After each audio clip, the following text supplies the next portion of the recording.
สนทนากันพระราชานี่มีคำถามอยู่ที่สงสัยเมื่อได้โอกาสก็เลยทูลถามพระคุณเจ้าท่านพระรัฐบาลข้าพเจ้าสงสัยว่าคนในโลกนี้เมื่อประสบความเสื่อมพบพ่อความเสื่อม4ประการนี้ความเสื่อม4ประการ 1. ความเสื่อมเพราะชราคือความแก่ 2. ความเสื่อมเพราะความเจ็บไข้ 3. ความเสื่อมจากโภคสมบัติ 4. ความเสื่อมจากญาติพี่น้องบุคคลในโลกนี้ประสบความเสื่อมพบพ่อความเสื่อม4ประการนี้จึงคิดแถผมนุ่งผ้ากาสาวะผัดออกบวชจำศีลภาวนาแต่ว่าท่านรัฐบาลนี่นะยังเป็นคนที่เพียบพร้อมยังเป็นหนุ่มยังมีเหือแหงผมยังดำสนิทยังบ่ทันแก่ความเจ็บไข้ก็บ่มีความเสื่อมจากโภคะก็บ่ทันมีท่านเป็นเศรษฐีมีโภคะหลายมีเงินมีทองหลายและในบ้านในเมืองนี่ท่านก็มีญาติพี่น้องเต็มหลายเป็นหยังท่านพระรัฐบาลนี่จึงคิดอยากออกบวช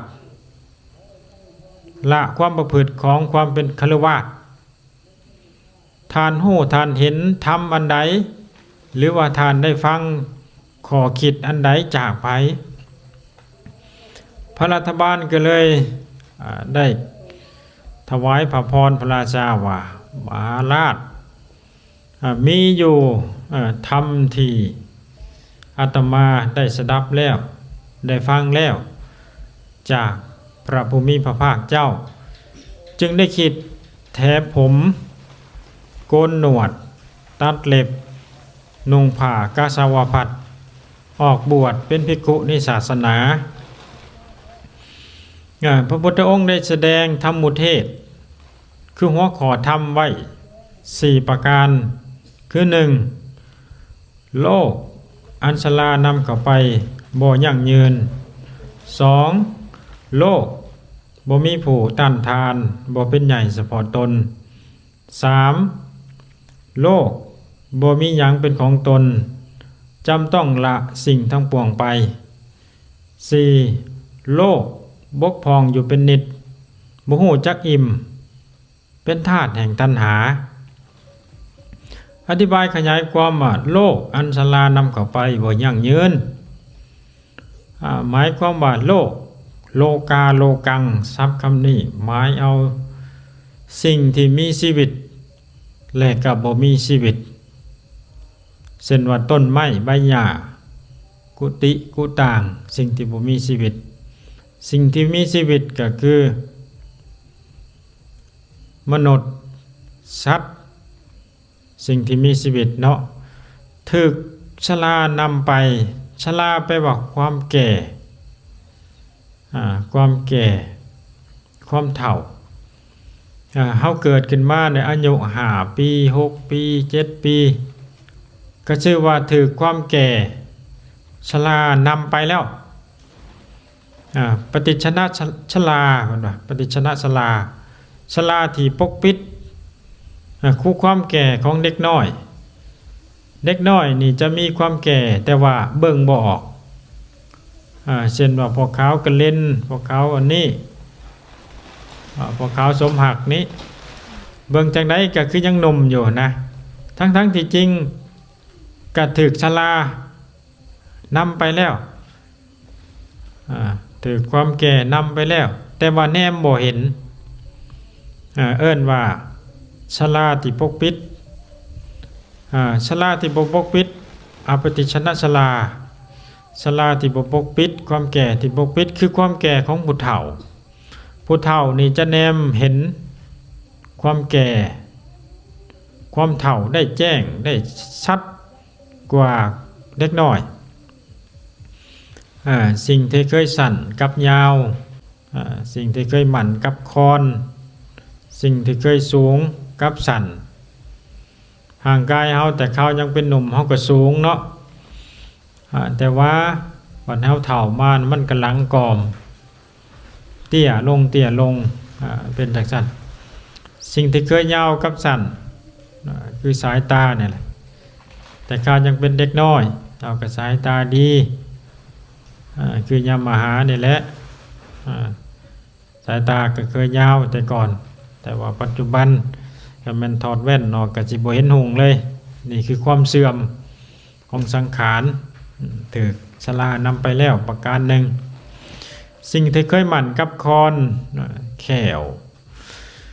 แต่เขาเป็นหนุ่มเขาก็มีแขวดีหย่ำหนังหย่ำสิ้นได้สบายแต่ว่าถูกชราคือความแก่นำไปแล้วหลายฝ่าหลายปีเขาก็จะบ่มีแขวหย่ำเขาหลอนลงแต่ละเล่มสองเล่มนี่คือความเป็นจริงที่เฮานี่ถูกชราคือความแก่นำไปแล้วเฒ่าแก่เป็นของธรรมชาติพระพุทธเจ้าแสดงให้เห็นถึงความเป็นจริงว่าโลกอันชรานำไปแล้วบ่ยั่งยืน 2. โลกบ่มีผู้ต้านทานบ่เป็นใหญ่เฉพาะตน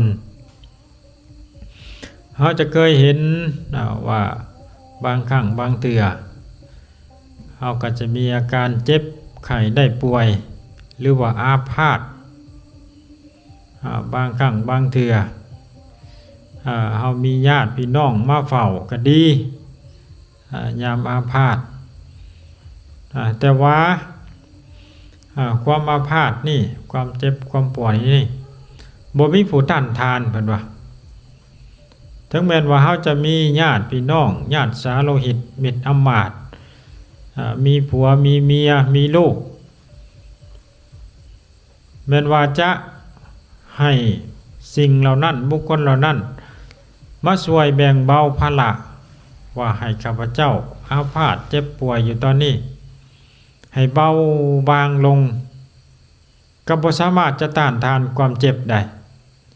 ในที่สุดก็ต้องตายไปนี่คือโลกบ่มีผู้เป็นใหญ่บ่มีผู้เป็นใหญ่โลกบ่มีผู้ต้านทานบ่เป็นใหญ่เฉพาะตนไผสิเอาเงินสินไหมจ้างความตายไว้ว่าข้าพเจ้าบ่อยากเจ็บบ่อยากตายก็บ่สามารถจะซื้อจ้างได้มันเป็นใหญ่เฉพาะตนบ่มีสิ่งใดจะต้านทานได้สัตว์สองขาสัตว์สี่ขาเกิดขึ้นมาแล้วจะต้องตายตาราจะมหันตาจะเยภาลาเยจมริตา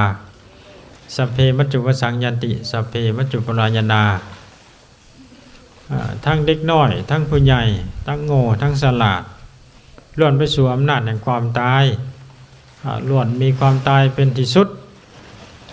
2. 3. โลกบ่มีหยังเป็นของตนจำต้องละสิ่งทั้งปวงไปเฮาเกิดมานี่ก็เฮาก็มาแต่ตัวเปล่ามามือเปล่าเสื้อผ้าก็บ่มีปะเปื่อยมา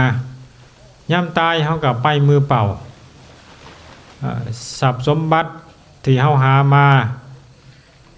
ให้นาตากาลดลางเมื่อเฮาตายไปแล้วมันก็ไปเป็นของผู้อื่นเมื่อเฮาตายไปแล้วเมียเขาก็เอาผัวใหม่เมื่อตายไปแล้วผัวเขาก็เอาเมียใหม่มันเป็นสัจธรรมของโลกสมบัติของโลกสมบัติผัดกันสมของโลกยืมเขาใส่ชั่วคราวมีก็ให้ได้ใช้บำบัดถูกบำบัดสุขในปัจจุบันใช้ให้มันเกิดประโยชน์ทั้งแก่ตนเองและกับผู้อื่นเพียงแต่เท่านั้นใช้ให้มันเกิดประโยชน์ทั้งในโลกนี้และโลกหน้าเงินทองที่เรามีทรัพย์สมบัติที่เรามีมันใช้ได้เฉพาะตั้งแต่โลกนี้เท่านั้นเหตุใดสมบัติเราสร้างมางัวควายเงินคำเฮามันสิติดตามเฮาไปในภพหน้าชาติหน้าก็จะต้องได้เปลี่ยนจาก ศัพท์ภายนอกให้เป็นศัพท์ภายในเอิ้นว่าอริยศัพท์ศัพท์อันประเสริฐเฮ็ดได้เห็นมีเงินก็ไปให้ทานเสียสละประโยชน์เพื่อผู้อื่นแล้วก็เพื่อตนนี่มันจะเป็นนั่นอริยศัพท์ศัพท์ภายในเกินว่าแปลงศัพท์ภายนอกให้เป็นศัพท์ภายในแล้วศัพท์ตัวนี้มันจะติดตามเฮาไปในภพหน้าภพอื่นได้เงินคำที่เฮามีแก้วแหวนเงินทองเฮามีเป็นมันบ่จีรังยั่งยืนบางครั้งบางเทื่อรัฐบาลยึดโจรปุ้นไฟไหม้น้ำท่วมญาติผู้บ่เป็นที่หักเผาผลาญมันเสื่อมได้ทรัพย์สินที่เรามีดังที่เราเห็นในข่าวหาดใหญ่ปัจจุบันน้ำท่วมพวกเขาสร้างเสียหายยับฝั่งคนให้ก็มีเปิดห้านค้ากำลังสิได้ขายเสื้อผ้าหมุนเบิดรถซื้อมาราคาเป็นล้านจมน้ำคิดเบิ้งให้สมบัติมีเท่านั้นกำลังตั้งเนื้อตั้งตัวนะให้ก็บอนเลยจุกเบิดคำที่เว้าแต่เฮาผู้เบิ่งข่าวน่ะก็ยังคิดว่าแต่แม่นญาติพี่น้องเฮาอยู่ในหันนะก็จักสิซ้ำใดหั่นนะเห็นเจ้าของบ้านงัวควายตายเป็นเกลือนนี่เสื่อมแล้วอุทกภัยเกินอุทกภัยภัยคือน้ำท่วมนี่จะเผาผลาญเงินคำเฮามียามมีเงินก็จะดีใจจนเกินไปเพราะว่ามันเป็นของโลกของสัวข้าวยืมใส่ในชาตินี่ซื้อเห็นบ่มันถือภัยเขาแหละสุดท้าย4โลกบกพร่องอยู่เป็นนิดบ่ฮู้จักอิ่มเป็นธาตุแห่งตัณหาเอามีรถมีรางมีเงินมีคำมีแล้วก็อยากมีอีกบ่เคยพอมีโทรศัพท์รุ่นนั่นรุ่นนี่ก็บ่เคยพออยากได้ใหม่ไปเรื่อยมีไหนาตาก้ามีหัวมีสวนยางสวนมัน9 ไร่10 ไร่ก็บ่พอยังอยากหาอีกมีสร้อยมีแหวน9 บาท10 บาทก็ยังอยากหาอีกอยู่บ่เคยพอมีลูกมีเมีย1 คน2 คนก็ยังบ่พออยู่ยังอยากหาคน6 คนขึ้นไปอีกอยู่นี่คือโลกบกพร่องอยู่เป็นนิดบ่ฮู้จักอิ่มเป็นธาตุแห่งตัณหาดังมีพระบาลีว่านัตถิตัณหาสมานาทีแม่น้ำเสมอด้วยตัณหานี่บ่มีมหาสมุทรนี่ยังมีเวลาขึ้นเวลาลงเด้ยามน้ำขึ้นมันก็ขึ้นยามน้ำลงก็ลงหมายความว่ามันเต็มแล้วมันก็บกอยู่มีช่วงเวลาของมันอยู่แต่ว่ากิเลสตัณหานี่บ่เคยบกบ่เคยเต็มบกพร่องอยู่เรื่อยหิวโหยอยู่เรื่อยดังที่ว่ามาแหละได้อันนี้ยังขาดอันนั้นยังอยากได้ไปเรื่อยๆอันนี้คือว่าโลกบกพร่องอยู่เป็นนิดเป็นธาตุแห่งตัณหาเพิ่นสนทนากันเด้พระรัฐบาลสนทนากันกับพระเจ้าโกลพยะมหาบพิตรเอ้ยอาตมานี่ได้ฟังพระธรรมเทศนาเอิ้นว่าธรรมุเทศ4 ประการที่พระสัมมาสัมพุทธเจ้าแสดงให้ข้าพเจ้าได้ฟังทวนอีกเทื่อหนึ่งเนาะธรรมุเทศ1โลกอันสลานำไปบ่ยั่งยืน2โลกบ่มีผู้ต้านทานบ่เป็นใหญ่เฉพาะตน3โลกบ่มีหยังเป็นของตนจำต้องละสิ่งทั้งปวงไป4โลกบกพร่องอยู่เป็นนิดบ่ฮู้จักอิ่มเป็นธาตุแห่งตัณหาอาตมานี่ได้ฟังพระธรรมเทศนาบทนี้ที่พระพุทธเจ้าแสดงแล้วอาตมาจึงคิดแท้หนวดแท้ผมนุ่งผ้ากาสาวพัสออกบวชทั้งที่อาตมานี่ยังหนุ่มยังแน่นผมยังดำสนิท บ่เสื่อมจากญาติบ่เสื่อมจากโภคสมบัติบ่เสื่อมเพราะเจ็บไข้บ่เสื่อมเพราะชราแต่ก็ยังอยากออกบวชอยู่เพราะได้ฟังธรรมุเทศน์4นี้พระราชาได้ฟังแล้วก็พิจารณาตามโอ้น่ะอัศจรรย์น่ะอัศจรรย์เนาะสาธุสาธุท่านพระรัฐบาลนี่กล่าวถูกต้องแล้วกล่าวถึงโดยชอบแล้วกล่าวโดยธรรมแล้วข้าพเจ้านี่ยังเห็นดีเห็นถูกต้องนำแล้วบ่สงสัยแล้วว่าเป็นหยังท่านพระรัฐบาลจึงออกบวชพระสัมมาสัมพุทธเจ้าตัดสอบแล้วข้าพเจ้าในบวชบ่ได้ดอกข้าพเจ้าเป็นพระราชายังต้องปกครองไฟฟ้าราษฎรยังปกครองบ้านเมืองพัฒนาบ้านเมืองอยู่แต่จังได๋ก็ขออนุโมทนานำเด้อจะอุปถัมภ์อุปถากท่านพระรัฐบาลถ้าเป็นไปได้ก็ขอนิมนต์จำพรรษาอยู่ที่พระราชอุทยานของข้าพเจ้านี่คือพระรัฐบาลได้สนทนากับพระเจ้าโกรพยะในรัฐปรสูตรที่ปรากฏอยู่ในปฐมปิฎกเล่มที่13ได้นำมาเล่ามากล่าวสู่ไอ้จัวแม่ขาวพ่อขาว